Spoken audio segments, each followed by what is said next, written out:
अभी मेरे braces of हुए हैं और इस वीडियो में मैं दिखाने वाला हूँ कि मेरे रिटेनर लगाए जाएंगे। रिटेनर नहीं लगाए जाएंगे, मतलब रिटेनर की नाप ली जाएगी, तो उसके बाद रिटेनर बन के आएंगे, तो वही माप ली जाने वाली है। तो इस वीडियो में आपको पूरा प्रोसेस दिखाऊंगा।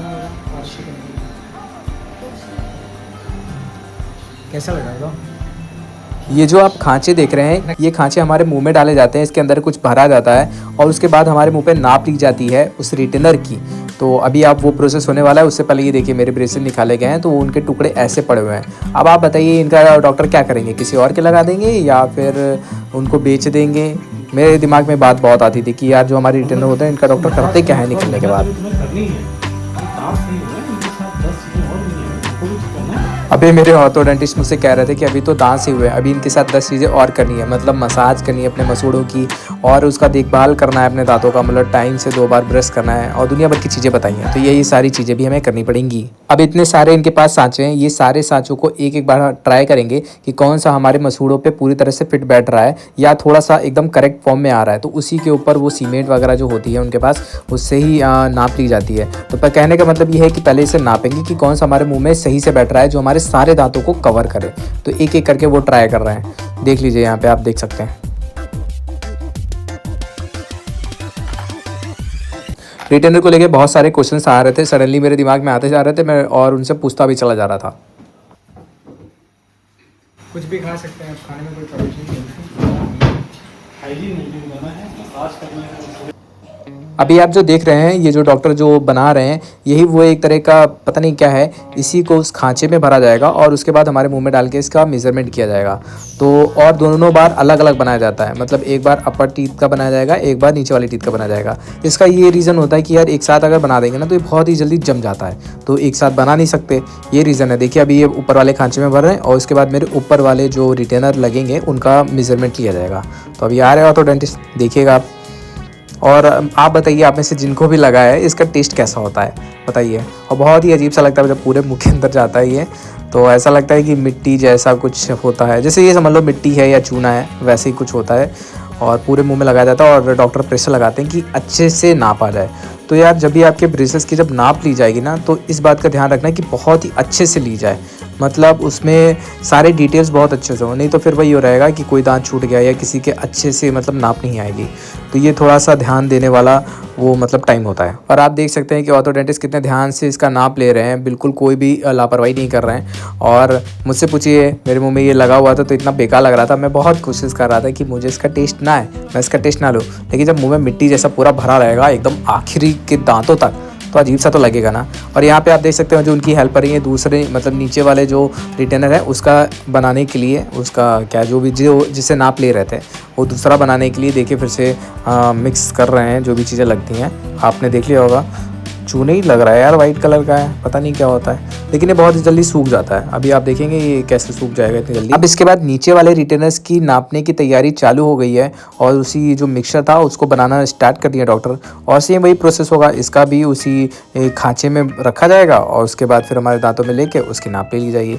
देख सकते हैं आप देख सकते हैं कि नीचे वाले रिटेनर का भी नाप लिया जा रहा है और ये बहुत ही जल्दी सूख जाता है, मतलब 5 से 10 मिनट अगर आप देंगे तो ये यार ये पूरी तरह से सूख जाएगा। तो मतलब इसे बहुत ही ध्यान से करना होता है। और वहीं देखिए मेरे जो ऊपर वाले रिटेनर का जो नाप लिया था वो सूखने भी लगा।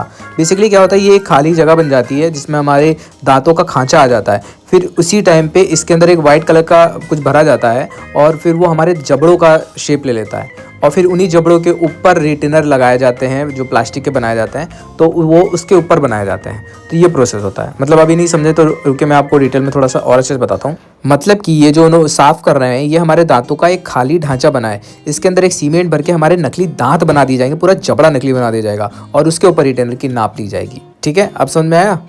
ये मेडिसिन देख रहे हो ये मेडिसिन का काम है दांतों में अगर थोड़ी सी भी सेंसिटिविटी होती है तो उसको कम करने का।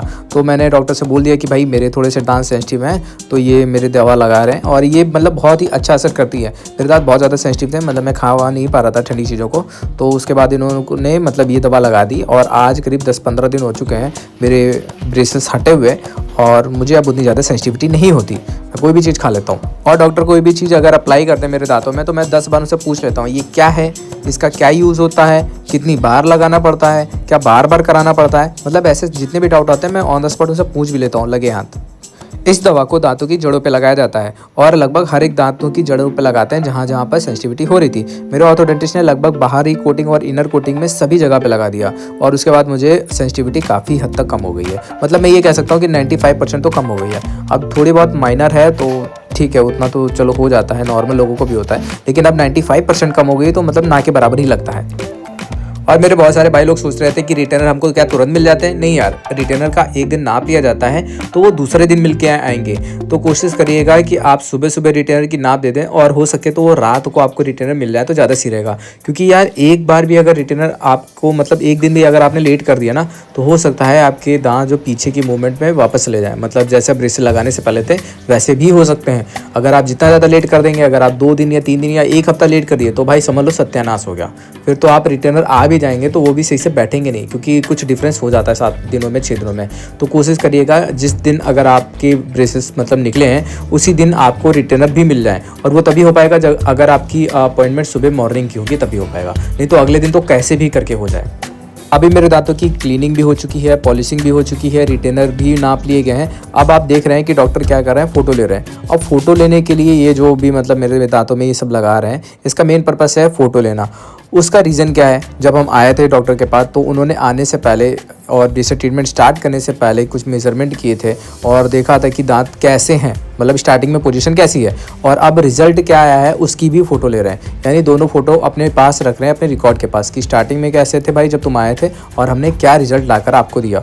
तो ये उनके रिकॉर्ड्स में भी बना रहता है और मतलब हमको भी वो प्रोवाइड अगर करा देते हैं अगर हमें चाहिए तो, ताकि भाई देख लो पहले से अब में क्या क्या चेंजेस आया है। क्योंकि हम अपर फेस को देखते हैं, ऊपर से हमारा क्या क्या चेंज आया है, लेकिन अंदर भी तो काफ़ी चेंज हो जाता है। तो वो अंदर वाला चेंजेस जो है उसके रिकॉर्ड वो अपने पास रखते हैं कि पूरा 3D डायग्राम एक तरह से कह सकते हैं, ऊपर का भी और अंदर का भी रिजल्ट क्या है। क्योंकि मेनली तो हम लोग दुनिया वालों को तो बाहर वाले दिखाते हैं ना, कि बाहर जो टेढ़े मेढ़े थे, बाहर जो गैप था या ओवर बाइट थी या इनर बाइट थी वो प्रॉब्लम, लेकिन अंदर वाले भी तो देखना जरूरी है कि अंदर पहले अंदर से कैसे लगते थे और अब कैसे हो गया।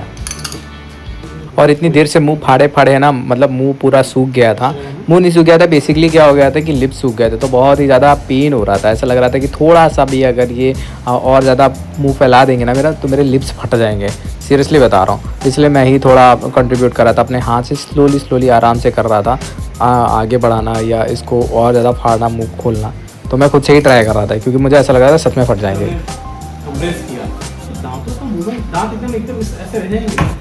हल्का सा रोटेट होंगे जगह में एडजस्ट करने के लिए। बात समझिए नहीं, ये तुम माइंड कर रहे हो इसलिए उन्होंने बिलीव नहीं, मतलब एक नज़र में क्यों आप बताओ भी कहीं से कुछ भी ऐसा पता चल रहा है। एक नॉर्मल में देखोगे ना कहीं से कुछ भी नहीं पता चल रहा है। हाँ तुम उसको बहुत ज़्यादा ध्यान देखोगे वही